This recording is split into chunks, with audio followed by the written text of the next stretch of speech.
मेरी बेटी स्कॉलरशिप पर अमेरिका पढ़ने गई तो काफी मॉडर्न बन गई, जबकि हम गांव की सादा जिंदगी गुजार रहे थे। बेटी गुस्सा करती, मुझे गरीबी की जिंदगी पसंद नहीं। रिश्ते वाली खाला कहने लगी, लड़का जर्मनी में कारोबार करता है, रिश्ता कर दो, ऐश करेगी। मैंने छानबीन ना की और निकाह कर दिया। चंद साल बाद एक फकीरनी आकर तंग करने लगी, तूने बेटी के साथ अच्छा नहीं किया, जाकर बेटी की खबर ले, वरना तुझ पर अल्लाह का इज़ाब आएगा। बिना बताए बेटी से मिलने ससुराल पहुंची, मेरी जान निकल गई। मेरा ताल्लुक एक गांव से था और मेरी शादी भी इसी गांव में हुई थी। हमारा गांव भी बहुत तरक्की याफ्ता था।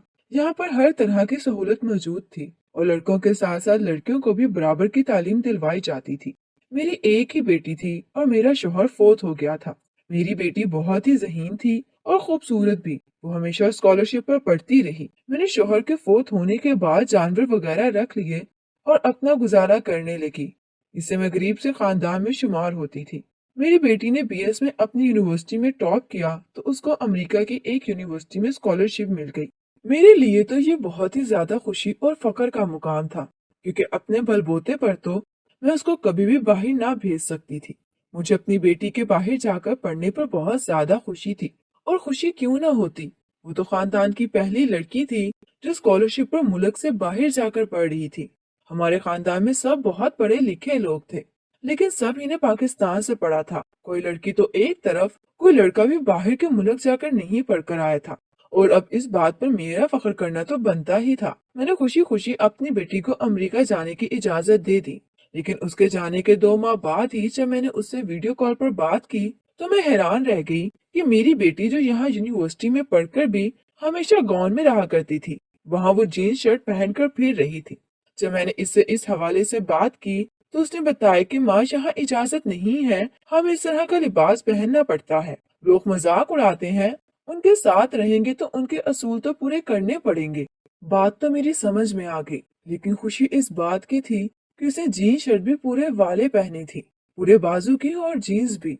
इसे मैंने उसे कुछ न कहा। वो बाहर की यूनिवर्सिटी में भी बहुत नुमाया नंबरों से पास होती रही, लेकिन आहिस्ता आहिस्ता उसके अंदर आने वाली तब्दीलियां ज्यादा से ज्यादा होती रही। शर्ट के बाजू पहले कोहनियों तक आए और फिर कंधों तक चली गई और फिर सिर्फ टॉप पर आ गई। जीन्स भी होते होते पिंटलियों तक और फिर इससे भी ऊपर पहुंच गई।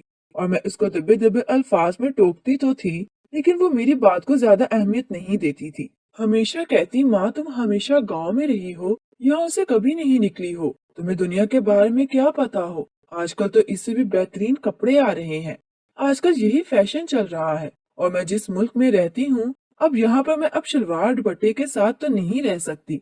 सबने मेरा मजाक ही उड़ाना है, इसलिए इन लोगों के साथ रहते हुए मुझे इन जैसा ही बनना पड़ेगा। मेरी बेटी तालीम हासिल करने के साथ साथ वहाँ जॉब भी करना शुरू हो गई।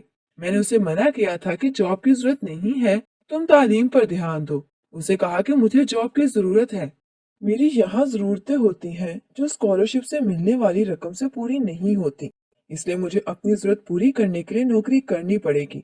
अब अक्सर हर बात में मुझे इस बात का भी ताना दिया करती थी कि माँ तुमने तो जानवर रखे हैं, तो मेरा खर्चा कहाँ से उठा सकती हो। मुझे अपना खर्चा खुद ही उठाना पड़ेगा। काश मैं भी कोई अमीर लड़की होती तो यहाँ से सुकून से बैठकर पढ़ती और मेरा खर्चा मेरे पीछे से आ जाता। ऐसी बातें सुनकर मुझे दुख होता था। वही लड़की जो इस गांव को अपना सब कुछ मानती थी और यहाँ के हर छोटे बड़े की इज्जत करती थी, प्यार मोहब्बत से रहती थी, वो हर वक्त गांव की बुराइयां बयान करती रही। गांव में लोग ऐसे होते हैं, लोग ऐसे होते हैं, गांव तो ऐसा होता है, गांव वैसा होता है। मुझे समझ नहीं आती थी कि इसकी दिमागी हालत जो बदलती जा रही है, गांव से इसकी नफरत पैदा होती जा रही है, उसका क्या करूं। इसकी डिग्री कंप्लीट होने वाली थी और वो पाकिस्तान आने को राजी नहीं थी, क्योंकि वो नहीं चाहती थी कि वो दोबारा इस गुर्बत वाले माहौल में आकर रहे। लेकिन मेरी तो इकलौती बेटी थी और मैंने तो उसको पढ़ने के लिए, उसके बेहतर मुस्तकबिल के लिए भी दिल पर पत्थर रखकर इतनी दूर भेजा था। उसे हमेशा के लिए अपने से दूर कैसे कर सकती थी। लेकिन मेरी बेटी किसी सूरत भी वापस आने को तैयार नहीं हो रही थी। इसकी पाकिस्तान आने के लिए एक ही शर्त थी कि मैं अपने सारे जानवर बेचकर गांव छोड़कर शहर मुंतकिल हो जाऊं, तब वो पाकिस्तान आ जाएगी। मैंने उससे कहा कि अगर मैं जानवर बेच दूंगी और शहर चली जाऊंगी तो हमारे खर्चा कैसे पूरे होंगे। गांव में तो पानी है, घर का किराया नहीं देना पड़ता, सिर्फ बिजली गैस का बिल देना पड़ता है। और वो भी ससुराल वालों के साथ रहने की वजह से मुझे आधा देना पड़ता है। लेकिन उसने कहा कि खर्चों की फिक्र मत करें, सब कुछ मैं संभाल लूंगी। लेकिन अब शहर चली जाए। एक ही बेटी थी और उसको वापस लाने के लिए बहुत ज्यादा जरूरी था कि मैं सब करूं। इसे मैंने सारे जानवर भी बेचे थे, अपने सारे पैसे बैंक में जमा करवाए और शहर में एक छोटा सा घर किराए पर ले लिया। लेकिन अपनी बेटी को नहीं बताया कि वो घर किराए पर है। जब उसकी शर्त पूरी हो गई तो मजबूर होकर मुल्क में उसे वापस आना पड़ा। जब वो यहाँ आई तो रिश्तेदारों से मिलने के लिए सिर्फ एक दो दिन के लिए गाँव गई और वहां भी वो बहुत बात पर नाक मुंह चढ़ाती रही। हर वक्त गुर्बत से तंग होने की बातें करती रही। पाकिस्तान वापस आने के बाद भी उसका लिबास नहीं बदला। वो वैसा ही लिबास पहनती थी जैसा अमेरिका में पहनती थी। मैं भी उस पर ज्यादा रोक टोक नहीं किया करती थी क्योंकि कहीं वो वापस ना चली जाए। एक माह बाद ही उसको एक बहुत अच्छी कंपनी में नौकरी मिल गई और अपनी बेटी के साथ में शहर रहने लगी। मैंने सारी जिंदगी तो गांव में गुजारी थी। कूली घर की मुझे आदत थी। यहाँ तो इंसान बोर भी नहीं होता था।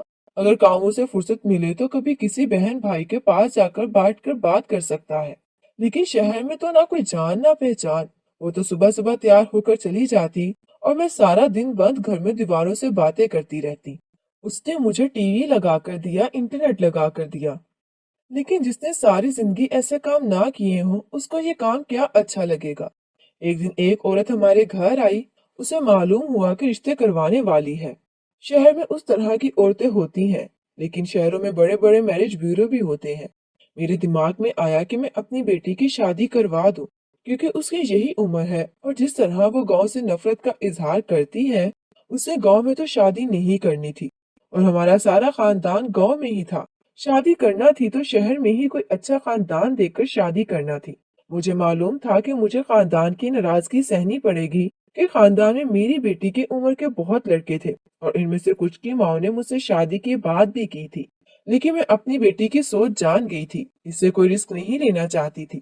मैंने रिश्ते करवाने वाली को अपनी बेटी के बारे में बताया और कहा कि इसके लिए कोई अच्छा रिश्ता ढूंढो। उसने कहा कि वो जल्दी वापस आएगी और रिश्ता बताएगी। वो आती रही, मुख्तलिफ रिश्तों के बारे में बताती रही, लेकिन इनमें से कोई भी ऐसा नहीं था जिसके हाथ में अपनी बेटी का हाथ दे सकती। इन्हीं दिनों उसने मुझे एक रिश्ता बताया। लड़के का जर्मनी में अपना कारोबार था और यहाँ पर भी इसके खानदान में कोई खास लोग नहीं थे। सिर्फ एक माँ थी और एक भाई जो अपनी बीवी बच्चों के साथ अलग रहता था। उसने तो ये भी कहा कि शायद वो अपनी बीवी को साथ ही ले जाए। रिश्ता तो मुनासिब था। वो जिस तरह की मेरी बेटी की सोच थी, इस लिहाज से तो बिल्कुल ठीक था। मेरे घर में मर्द तो था नहीं, इसलिए कोई ऐसा भी नहीं था जो सारी मालूमात करवाता। और खानदान के लोगों को अगर मैंने कहना था तो उन्होंने मेरी बात नहीं सुननी थी, क्योंकि सबको यही होता कि बाहर रिश्ता क्यों दे रही हूँ। जब खानदान में जगह है तो इसलिए मैंने कोई खास जांच पड़ताल भी नहीं की। रिश्ते वाली औरत उनके बारे में जितनी मालूमात ले सकती थी वो दे गई और उसको फाइनल कर दिया। और रिश्ते की खसूसियात सुनकर मेरी बेटी भी जल्दी से इस रिश्ते के लिए राजी हो गई। लेकिन मुझे खानदान में बहुत ज्यादा मुखालफत का सामना करना पड़ा था, तो ये मेरे लिए मुश्किल काम था। लेकिन सबको ही मालूम था कि मेरी बेटी गांव में नहीं रहना चाहती, क्योंकि इसके तेवर सबके सामने ही थे। इसे सबने ही इस फैसले को कबूल कर लिया और मेरी बेटी की शादी होकर दूसरे शहर चली गई। शुरू के दिनों में तो हम लोग आते जाते रहे, लेकिन वो दूसरे शहर में थी और रोजाना कौन मेरे साथ जाता। इससे एक दो माह ही हमारा आने जाने वाला सिलसिला खत्म हो गया और मैंने किराए का घर छोड़कर और वापस अपने गांव में आ गई। जिंदगी एक डगर पर चल रही थी। मेरे सर पर जो फर्ज था वो खत्म हो चुका था और मुझ अकेली के लिए मेरे बैंक में बड़े पैसे बहुत थे। लेकिन मैंने फिर भी गाय ले ली ताकि मैं मसरूफ रहूं। मैं अपने घर में मसरूफ थी। इसकी तरफ से जो एक फिक्र लगी रहती थी वो खत्म हो गई थी। एक दिन मैं अपने सहन में बैठी हुई थी कि दरवाजे पर एक मांगने वाली ने सदा लगाई और मेरी हमेशा से आदत थी कि मैं कभी भी किसी साल को खाली हाथ नहीं भेजती थी। इसलिए मैंने कुछ पैसे उठाए और उसे देने दरवाजे पर गई। इस औरत ने नकाब लगा कर रखा था और उसके हाथ में कटोरा था। जब मैंने पैसे उसे पकड़ाए तो उसने मुझे दुआएं दी, जिस तरह मांगने वालों की आदत होती है। लेकिन उसने दुआओं में मुझे कहा कि बेटी ब्याने के बाद उसकी खबर नहीं ली, अल्लाह तुमसे पूछेगा। इस बात को मैं समझ ही रही थी और वो तो चली गई। लेकिन ये बात मेरे दिमाग में बैठ गई कि उसे कैसे पता कि मैंने बेटी की शादी कर दी है और ये कि मैंने पलटकर उसकी खबर नहीं ली है। लेकिन इस बात को भूल गई, क्योंकि ऐसा भी होता है कि ये जो मांगने वाली होती हैं, जो प्रोफेशनल होती हैं, जो बकायदा रेकी करके आती हैं, हर घर के बारे में कुछ ना कुछ मालूमात लेती हैं। किसी घर में कोई मसला हो तो ये लोग एक दूसरे को बताती हैं ताकि इस हिसाब से दुआएं दें और सबको लगे कि ये कोई बहुत पहुंची हुई चीजें हैं। और ये सब तो बहुत अरसे से हो रहा था, इससे मैंने इसको ज्यादा सीरियस नहीं लिया। लेकिन इस वक्त मैंने अंदर जाकर बेटी को फोन किया, लेकिन उसका नंबर बंद जा रहा था। मैंने उसकी सास को फोन किया तो उसने बताया कि वो नहा रही है, शायद इसीलिए उसका फोन बंद है। मैंने इधर उधर की बातें करके फोन बंद कर दिया। फिर कुछ दिन बाद दोबारा से वही फकीरनी मेरे दरवाजे पर आई और जब मैं फिर उसे पैसे देने गई तो उसने मुझे कहा कि बेटी की खबर ले लो। जरूरी होता है बेटियों की खबर लेना, वरना अल्लाह के यहाँ हिसाब देना पड़ेगा। और फिर वो चली गई। अब तो मुझे फिक्र होना शुरू हो गई थी, वो क्यों ऐसी बातें कर रही थी। मैंने जब भी अपनी बेटी को फोन किया तो हमेशा उसका नंबर बंद ही मिलता था। उसकी सास यही कहती बात नहीं करवा सकती, कभी कहती घर पर नहीं है, कभी वो नहा रही होती तो कभी शॉपिंग के लिए गई होती। मुझे बड़ी हैरत हुई कि मेरी बेटी तो कभी भी अपना फोन ऑफ नहीं करती थी, तो फिर आपका फोन मुसलसल ऑफ क्यों है। उसकी सास ने बताया कि फोन खराब हो गया है, जब तक नया नहीं लेती इसलिए बंद है। अब तो मुझे महसूस हुआ कि मुझे एक दफा चक्कर लगा ही लेना चाहिए कि मेरा दिमाग वापस जर्मनी चला गया था। और ये भी उसकी सास ने ही बताया था कि मेरा बेटा चला गया है और मेरी बेटी की शादी को तकरीबन 4 माह होने वाले थे। अभी मैं सोच ही रही थी कि मुझे बेटी के घर जाना चाहिए। ये एक हफ्ते बाद फिर वही फकीरनी आई और उसने आकर वही बात कही। जब मैंने उससे पूछा कि वो ये बात क्यों कह रही है और क्या हुआ है मेरी बेटी के साथ, कम से कम मुझे कुछ तो बताए, लेकिन उसने कुछ भी बताने से इनकार कर दिया और उसने कहा कि अगर बेटी की फिक्र है तो खुद जाऊं और जाकर देख लूं। अब तो मुझसे 1 मिनट भी सब्र नहीं हो रहा था, इसलिए अगले ही दिन बगैर किसी को इत्तला दिए मैं गाड़ी में बैठी और अपनी बेटी के घर चली गई। इतना लंबा सफर करने के बाद मैं बिल्कुल थक चुकी थी। बेटी के घर में दाखिल हुई तो दरवाजा खुला हुआ था और अंदर मैं जैसे ही गई, अंदर का मंजर देखकर मुझे यूं लगा कि मैं यहीं पर मर जाऊंगी। मैंने उस मंजर को देखकर खुद पर काबू न रख सकी और वहीं लहरा कर गिर गई। मेरे गिरने की आवाज पर ही शायद सब मेरी तरफ मुतवज्जा हुए होंगे, लेकिन उसके बाद मुझे कुछ होश न रहा। जब मुझे होश आया तो मैं अस्पताल में थी और वहां पर मेरा बैग मेरे पास रखा था। कमरे में मौजूद नर्स ने मुझे होश में आता देखकर डॉक्टर को बुला लिया और खतरे से बाहर कहकर फारिग कर दिया। मैंने उनसे पूछा कि मुझे यहाँ कौन लेकर आया है, तो उन्होंने कहा कि शायद आप किसी रोड पर बेहोश होकर गिर गई थी। कुछ लोग आपको उठा कर ले आए थे, आपका बीपी लो था और शायद शदीद ज़हनी दबाव था। मैंने उनसे कहा कि मैं तो अपनी बेटी के घर गई थी, लेकिन डॉक्टर ने कहा कि यहाँ आने वाले लोगों ने यही बताया है कि आप रोड पर बेहोश होकर गिर गई थी और ये साथ ही बैग था। मैंने वही बैग उठाया और फौरन टैक्सी लेकर अपनी बेटी के घर की तरफ गई। मेरी आंखों के सामने रह रहकर मेरी बेटी का चेहरा आ रहा था और मेरी फूलों जैसी नाजुक सी बेटी को मैं जिस हालत में देख कर आई थी, मुझे खुद पर गुस्सा आ रहा था कि मैंने आखिर इन जैसे बेकदरों के हाथों में अपनी बेटी को क्यों दिया। लेकिन जब मैं बेटी के घर पहुंची तो उसके घर पर ताला लगा था और पड़ोसी से पूछा तो इनको कुछ पता नहीं था, क्योंकि इन्होंने बताया कि इनका इन घर वालों से कोई लेना देना नहीं है। ये अजीब से लोग हैं, इससे इनमें से कोई भी इनके घर में नहीं आता है और वो मेरी बेटी के बारे में भी कुछ न बता सके। मैं फिर हर तरफ से अंधेरे में थी। बेटी को जिस हालत में देख चुकी थी, इसके बाद इस शहर में उसे 1 मिनट छोड़कर जाने की हालत नहीं थी। लेकिन मेरी बेटी कहाँ थी ये मुझे बिल्कुल नहीं पता था। पागलों की तरह हर तरफ अपनी बेटी को ढूंढती रही थी, लेकिन इतने बड़े शहर में अपनी बेटी को ढूंढना कहाँ आसान काम था। इससे मैं वापस अपने घर आ गई। घर आने के बाद जब मैंने अपने जेठ को सारी बात बताई तो वो भी बहुत ज्यादा परेशान हुआ और उसे गुस्सा भी आया कि अगर ऐसी कोई बात थी तो हमारी बेटी को हमें बताना चाहिए थी। लेकिन न जाने ऐसी क्या बात थी कि वो इस हालत में भी हमसे राब्ता नहीं कर रही थी। मैंने दूसरे दिन अपने खानदान के कुछ लोगों को साथ लिया और अपने जेठ के साथ गाड़ी में दोबारा से अपनी बेटी के शहर गई। लेकिन वहां पर हमें मालूम हुआ कि इनका घर कल से लॉक है और इन लोगों का कुछ अता पता नहीं है कहाँ पर है। मैंने कहा कि हमें अब ये सारा मामला पुलिस के इल्म में लेकर आना चाहिए। इसे हम उस शहर के थाने में गए और जाकर उन्हें सारी सूरत हाल बताई और अपने इलाके के बारे में भी बताया। बल्कि हमारे इलाके के थाने के एसएचओ मेरे जेठ का बहुत अच्छा दोस्त था, इससे इसे फोन करके इनसे बात करवाई। पुलिस वाले आपस में एक दूसरे के जाने वाले होते हैं, इसलिए थाने वालों ने इस काम की हामी भर ली और आपकी बेटी जहाँ जिस हालत में भी होगी हम ढूंढकर आपको जरूर देंगे।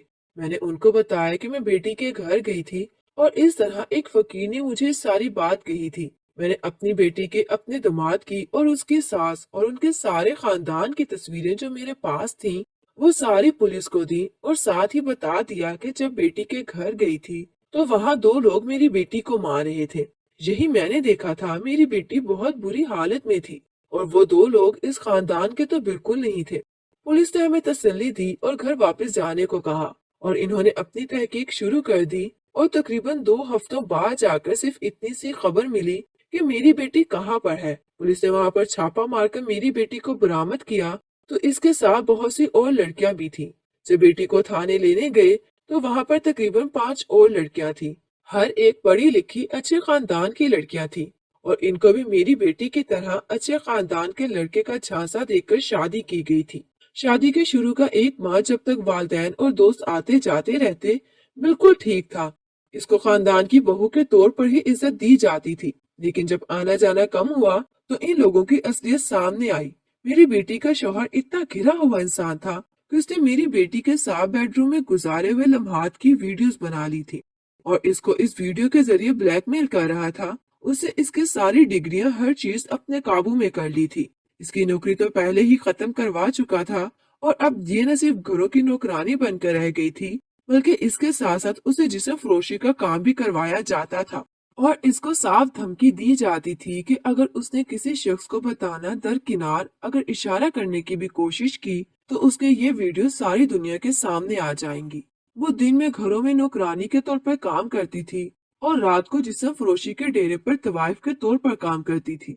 और जिस वक्त मैंने उसको देखा था वहां पर वो दो लड़के जो उसको मार रहे थे इसकी कोठी के मालिक थे जहां पर वो काम करती थी। उन्हें लगता था कि वो इस कोठी में भी काम करती है और वहां से कोई चोर चोरी करके आ गई है और वो इसको मार रहे थे कि इससे चोरी की है। और बाकी सब लड़कियों की कहानी तकरीबन ऐसी ही थी। मेरी बेटी ने बताया कि जो हमारी सास है वो हमारी सास बिल्कुल नहीं है बल्कि वो खुद एक बहुत बड़े गैंग के मालिक है। इसमें जो खूबसूरत लड़के होते हैं उनको अपने साथ शामिल करती है और उनकी माँ बनकर उनके रिश्ते तय करती है। बकायदा उनकी शादियां करवाती है और फिर उनकी बीवियों से सारे काम करवाए जाते हैं और उनमें से कोई लड़का भी इस औरत का बेटा नहीं है। और जिस लड़के से मेरी बेटी की शादी करवाई गई थी उसने भी इसको तलाक दे दी थी और वो लड़का इन दिनों किसी और शहर में कोई और शिकार तलाश कर रहा है। यहाँ तक कि वो रिश्ता करवाने वाली खातून भी असली नहीं थी, वो भी इन्हीं के गैंग का एक हिस्सा थी। जो कि खूबसूरत लड़की देखती है जिसके साथ कोई मर्द नहीं होता या उसे मालूम होता है कि जिसके आगे पीछे ज्यादा लोग नहीं हैं जो ज्यादा छानबीन करवाएंगे तो वो इन्हीं को नजर में रखती है और इनको ऐसा रिश्ता बताती है जैसे वो चाहते हैं ताकि वो शादी के लिए राजी हो जाए। मेरी बेटी के और सारे लड़कियों के बताए हुए हुलियों के मुताबिक और इनके दिए हुए बयान के मुताबिक पुलिस ने छापे मारने शुरू कर दिए और बहुत से लोग गिरफ्तार हो गए लेकिन उनके बारे में कोई भी सबूत नहीं मिल रहा था। और तभी एक दिन वो फकीरनी पुलिस स्टेशन में आई और उसने आकर सारे गैंग के बारे में सबूत पुलिस को मुहैया किए। मालूम करने पर पता चला कि ये लड़की खुद भी इन्हीं का शिकार है और ये शायद इसी गेम का पहला शिकार थी जो कि इनके हाथों से निकल कर भाग गई थी और उन्होंने इसकी वीडियोस वायरल कर दी थी। लेकिन ये वापस अपने माँ बाप के घर गई ही नहीं बल्कि हुलिया बदल कर भीख मांगने लगी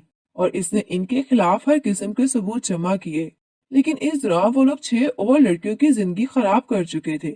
अब इन सबूतों की बना पर उनको सजा दिलवाना तो बहुत आसान हो गया था लेकिन मुझे भी सारी जिंदगी के लिए सजा मिल गई थी। और आज जिस भी हालत में मेरी बेटी मुझे वापस मिली थी वैसे मैंने कभी ख्वाब में भी नहीं सोचा था और शायद ये मेरी ही गलती थी कि मुझे अपनी बेटी की शादी से पहले अच्छे तरीके से छानबीन करवानी चाहिए थी जबकि मैंने तो सिर्फ रुपया पैसा देकर अपनी बेटी की शादी करवा दी थी और अपनी तरफ से उसके बेहतरीन मुस्तकबिल को उसकी झोली में डाल दिया था।